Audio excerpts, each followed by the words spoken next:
This is the world's largest wind tunnel here at NASA's Ames Research Center in Northern California. It's used to test the aerodynamics of new aircraft to simulate the actual conditions of flight.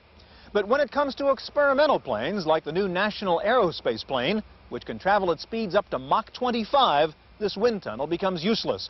Those kinds of simulations can only be run on a computer, on a supercomputer. Today we take a look at the incredible speed and power of supercomputers on this edition of the Computer Chronicles.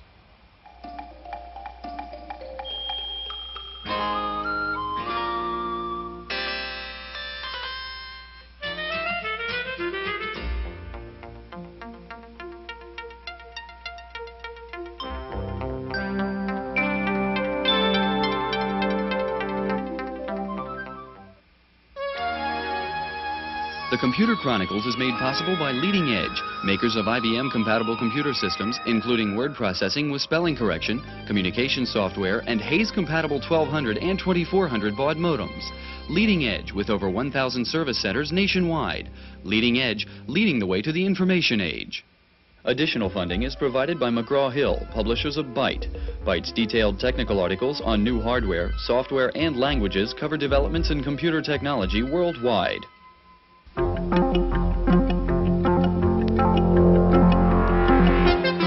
Welcome to the Computer Chronicles. I'm Stuart Chevet, and this is Gary Kildall. Gary, this is obviously not a computer.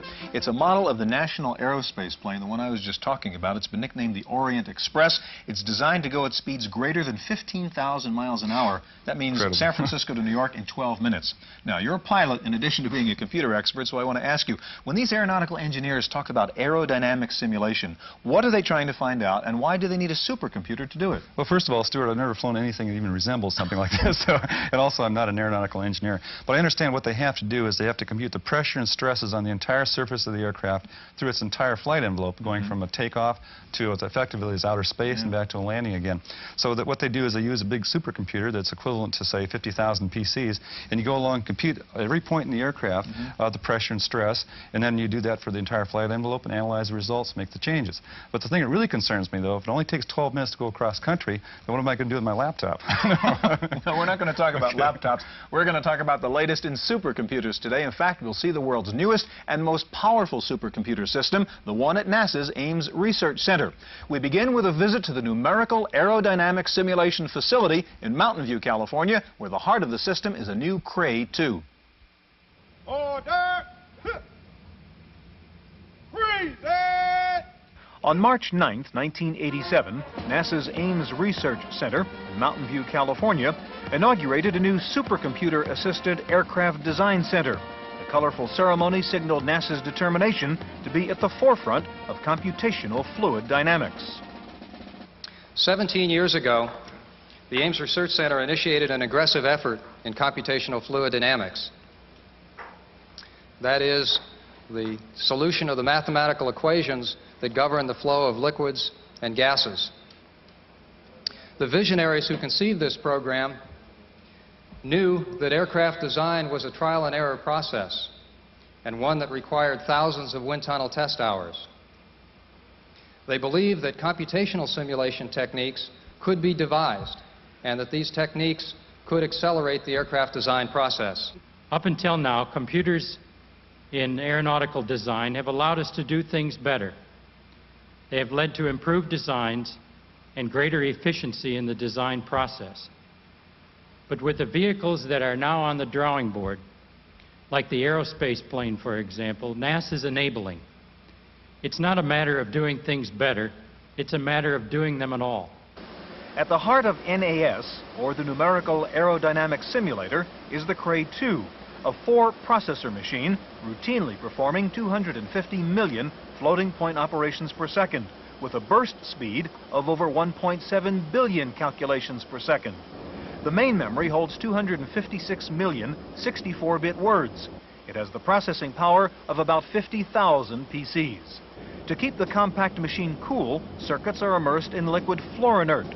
NASA expects even greater speeds when a second supercomputer is added in late 1987, bringing it closer to its long-term goal of 10 billion operations per second.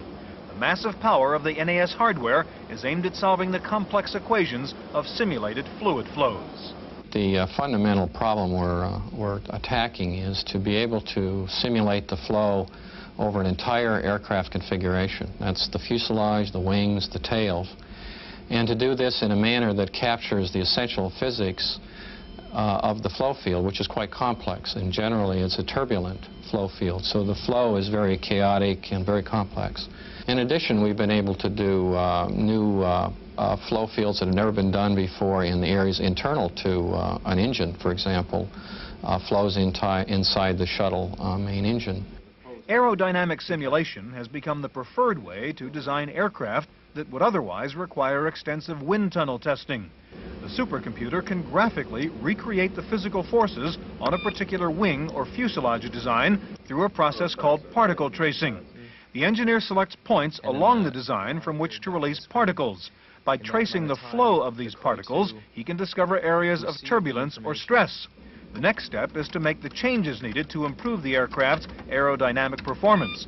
Without the simulated flight test, the only way to discover flaws is to create a string of models and test them over and over in a wind tunnel. You still have to conceptually decide on your model, you still have to make a design, but the design always stays in a mathematical form, and it's easily changeable. So you put your model in the computer, get your results out, look at them, and change your model. It's what we call cutting and filing in a wind tunnel, cutting and filing in a computer rather than cutting filing in a wind tunnel. The time-saving advantages of aerodynamic simulation are dramatic. The structural analysis of Boeing's newest aircraft, the 7J7, took only 10 hours of supercomputer time, compared to 12 days of computer time for the 747 and 21 months for the first B-47 jet aircraft, when a slide rule was the only computer. But supercomputer simulations provide more than just speed. The NAS system's uniqueness lies in its ability to simulate experiments which are impossible or impractical to recreate on Earth, like the behavior of the shuttle's booster rocket or the effects of traveling at 25 times the speed of sound. The numerical aerodynamic simulation effort is already working at computing the flow field around a vehicle that will take off like an airplane, but instead of leveling off at 40,000 feet as you do in a typical transcontinental jet, you just keep going 50,000, 100,000, 500,000 feet all the way out into space. And that kind of vehicle design can only be done with the capability that we have here at Ames. The equations governing fluid dynamics have been known since the 1840s, but the complexity of these nonlinear equations is such that some were never solved until supercomputers provided the necessary speed and number-crunching power. There are some very interesting flows that we've never been able to calculate until the advent of high-speed computers. An interesting case is the flow near the speed of sound, which is called transonic flow. Mathematicians tried for 20 years to solve that flow field with normal mathematical techniques, and they never could get an answer. And it wasn't until the computer got big enough that people could model that on a computer that we could get answers to those questions. The immense computational strength of NAS's Cray 2 is useless without a comprehensible human interface, which in this case depends heavily on graphics. Let me say that the use of graphics is key because it's very, very important that the user, who is, by the way, a highly trained aerodynamicist, gets to picture the physics of the phenomenon. And again, he can use a trial and error method by using making a change which you can see, and then seeing what effect that has. NAS's focus on user-friendliness extends to the network's uniform operating system and open architecture. Unix is the common system for all 8,000 or so users, whether the gateway is via PC or mainframe. You can do things in a workstation like you open up a window in your workstation, and that's a window on the supercomputer, while you open up a window of some other computer. And those kinds of more sophisticated tools that one looks at in the workstation environment we're porting over into the entire supercomputer environment. We thought that was important because we saw the need for different classes of computers in a supercomputing environment to support the big number crunchers. But also we saw it was important to provide a base that we can grow from, so we could add in new hardware and software, upgrade without having to change the operating system underneath the user. Since the first wind tunnel was constructed over 100 years ago, aerodynamic testing has changed only in its refinement. Designers can test at higher speeds using more sophisticated modeling techniques. And while the arrival of supercomputers has made it possible to simulate many aspects of reality, there is a limit to the level of detail. The computer is very good at getting very preliminary data, and it can very quickly look at a very large design space, many designs. And then the wind tunnel is very good at getting very precise data on extremely complex configurations. And it's kind of like it can do it at the rivet head detail level, where the computer, we just don't have enough computer power to do that. The simulation capabilities central to future aerodynamics have opened up new possibilities in other sciences as well. Researchers can now study events that are either too complex to reproduce physically or that extend beyond earthly limits. NAS can mimic the climate on other planets, examine the dynamics of exploding stars, and even colliding galaxies.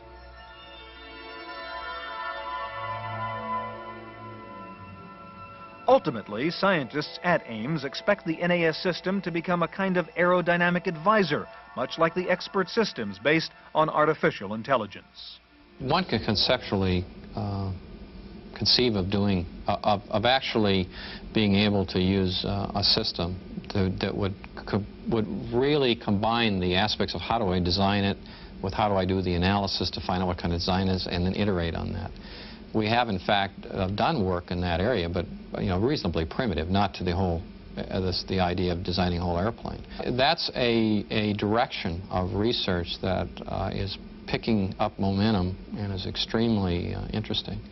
And you can think of it as an expert aerodynamicist. The multi-million-dollar NAS facility is the starting point for what has been called a new era in aerodynamics. And to NAS scientists, the ultimate success of the project depends on always having the ultimate in supercomputing. Now, during the 1970s, this country maintained its leadership in simulation capability primarily because we had leadership in the availability of large-scale scientific computers. Our engineers and our scientists had access to facilities that weren't available to our commercial competitors. Now, that situation changed in the early 1980s. It began to erode with the installation of U.S. supercomputers in Europe and Japan, and also with the Japanese very aggressively and successfully developing their own powerful supercomputers. We believe that the NAS program is helping to restore and maintain a clear U.S. leadership by providing an early test site for newly developed computational technology and products.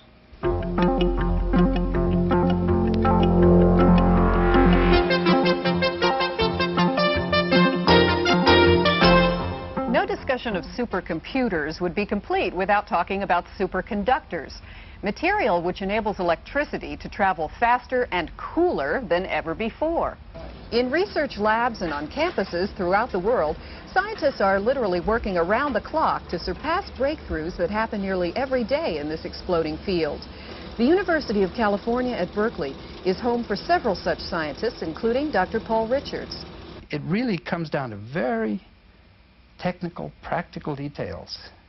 To build a superconducting computer, every single component that goes into it has to work well and to be practical in the sense that it can be built in large scale in large numbers. And there is a bit of a hang-up with the memory. Memory is the major problem, and this is critical. Superconductors simply cannot hold data as well as the silicon-based semiconductors found in today's supercomputers. And before research goes much further, a new kind of memory cell based on superconductor material must be invented. Meantime, superconductors will get quicker commercial application in analog to digital converters, or simply put, input devices such as infrared radiation detectors.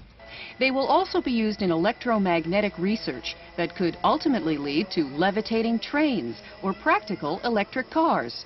It may be years before we see superconductors used in the transmission of energy, the building of super trains, or the shrinking of supercomputers.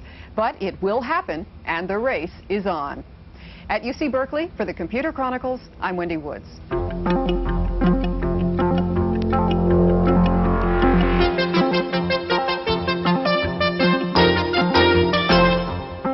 When J. Robert Oppenheimer first came here to Los Alamos, New Mexico in the 1940s to work on the Trinity nuclear device, all he had to work with was a mechanical calculator that worked at a speed of 1 arithmetic operation per second. Well, today's scientists at the Los Alamos National Labs have supercomputers that run at speeds of 800 million operations per second. In fact, there are probably more supercomputers here at Los Alamos than anywhere else in the world. Los Alamos was the testing ground for the very first Cray-1 supercomputer in 1976, and the lab still runs one of the earliest production units, serial number 4. Today, the lab's computer center has a total of 18 supercomputer processors distributed among 8 machines, including several Cray XMPs. Over 8,000 users have access to 40 trillion bits of storage. The multi-level security network physically separates computers working on classified computations from those running unclassified codes. The Los Alamos Computer Center claims that they perform more calculations in 24 hours than were performed by all humankind prior to 1970. We've always been at the forefront. Our requirements have always needed machines faster than what were available, and we're still in that position. We need machines today that are 100 times faster than anything we can buy. The Los Alamos National Laboratories were established in 1943 to work on perhaps the most secretive military project of all time, the atomic bomb, known only as Project Y. The lab's primary research role continues to be in nuclear weapons research, designing missile warheads, detonating weapons underground at the Nevada test site, and now designing SDI, or Star Wars devices. But the lab's peacetime research has expanded to include a wide spectrum of non-weapons-related projects as well, and supercomputers play a pivotal role. What we are trying to do is simulate Mother Nature on a computer. We are trying to actually do mathematical experiments as opposed to having to set them up in a lab. We are not at the point, the machines are not fast enough yet to really allow us to do that. I think we are really approaching that area, and some areas of science are further advanced than others. But we are actually approaching the point where we can simulate nature on computers.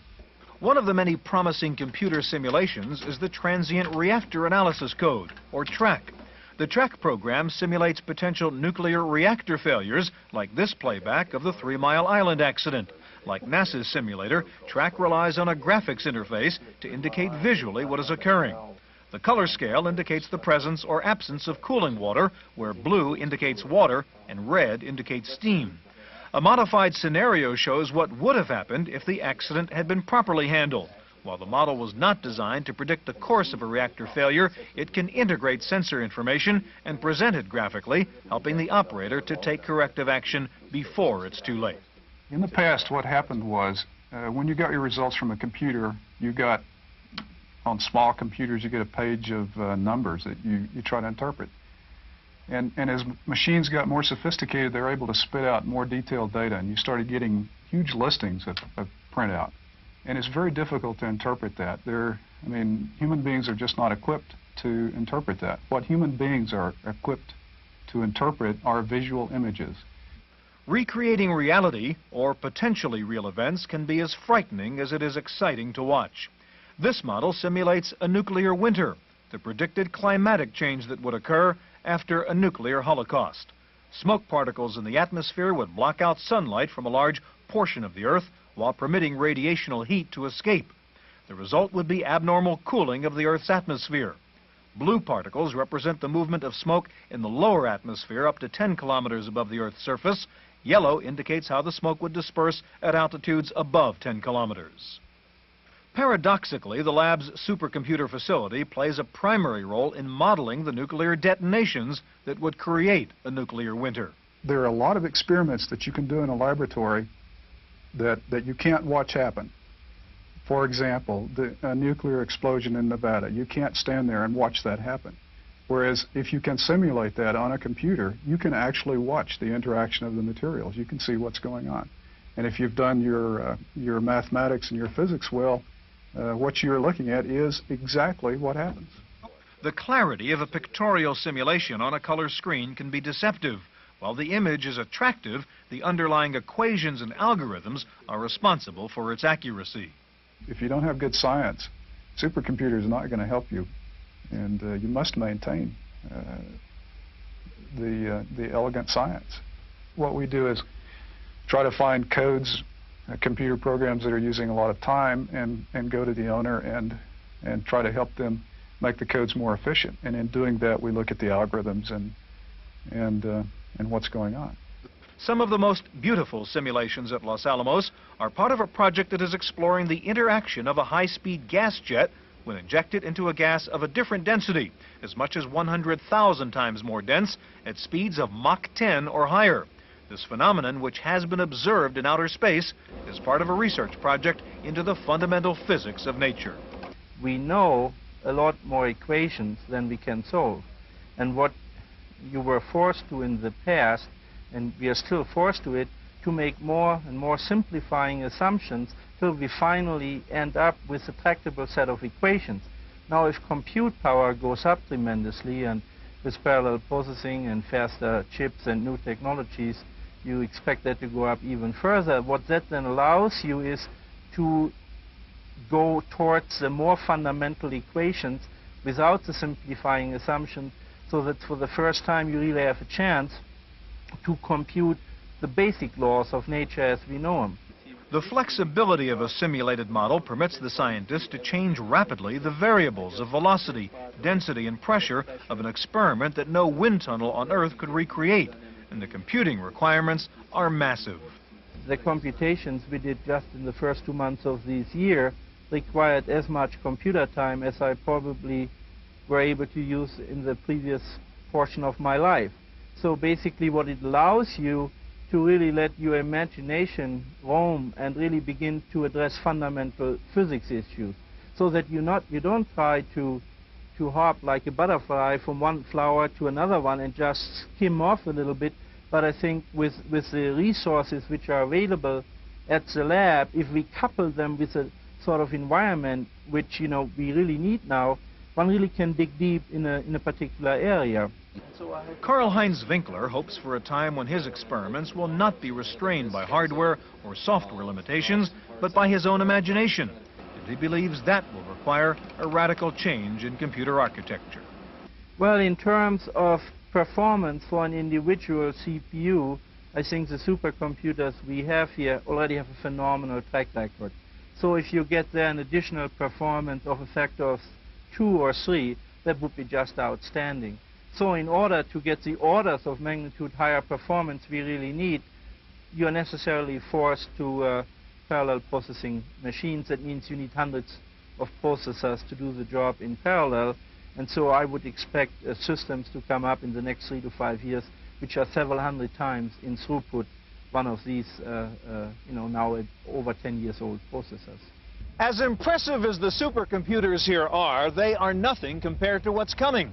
The new Cray 3 supercomputer is being designed now. It'll be available in 1990, and it'll operate at speeds 500 times faster than a Cray 1, and it will be small enough to fit on your desktop.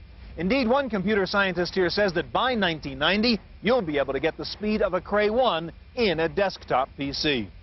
That's our look at supercomputers. We'll be back in just a minute with this week's Computer News.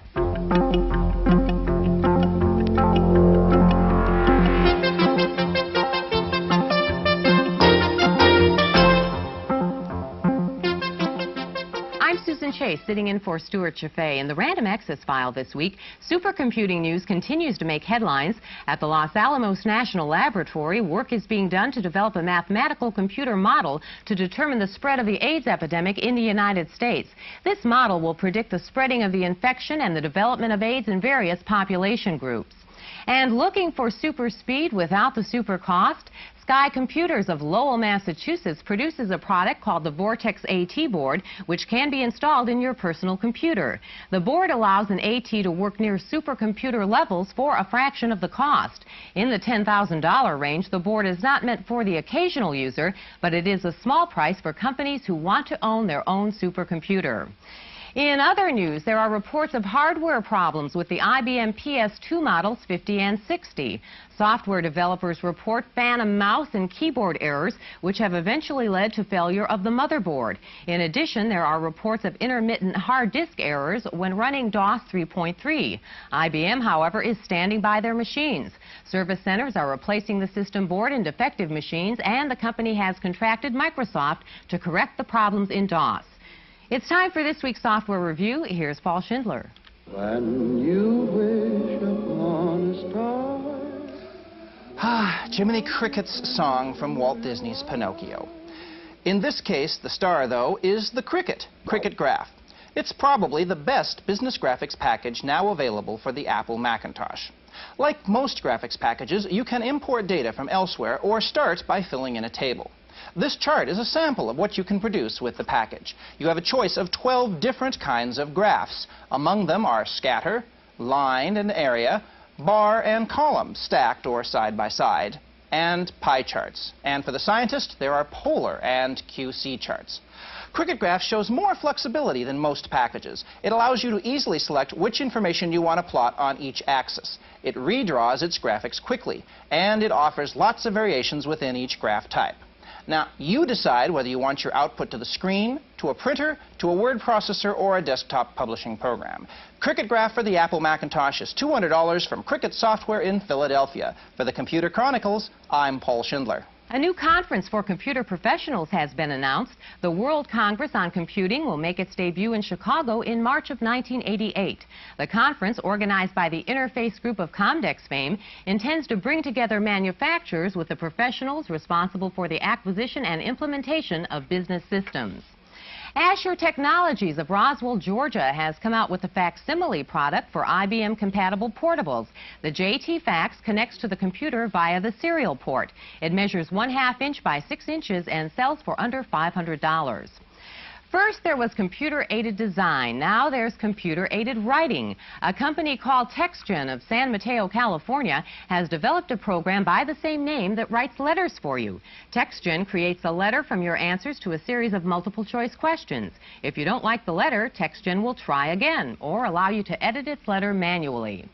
Finally, do you know what country leads the world in the number of computers per person? Or who has more employees overseas, the State Department or IBM? Answers to these questions and more can be found in Future Computing's Computer Industry Almanac. The Dallas-based company calls the book an insider's guide to the people, companies, products, and trends in the computer industry, but also serves as entertainment for trivia lovers. And to answer the earlier questions, the U.S. leads the world in the number of computers per person, with 146 in use for every 1,000 people. And IBM has over 160,000 employees overseas, compared to the State Department's 16,000. And that's it for this week's Computer Chronicles. The Computer Chronicles is made possible by Leading Edge, makers of IBM-compatible computer systems, including Lotus Lookalike Spreadsheet, word processing with spelling correction, communication software, and Hayes-compatible 1200 baud modem. Leading Edge, with over 1,000 service centers nationwide. Additional funding is provided by McGraw-Hill, publishers of Byte. Byte's detailed technical articles on new hardware, software, and languages cover developments in computer technology worldwide.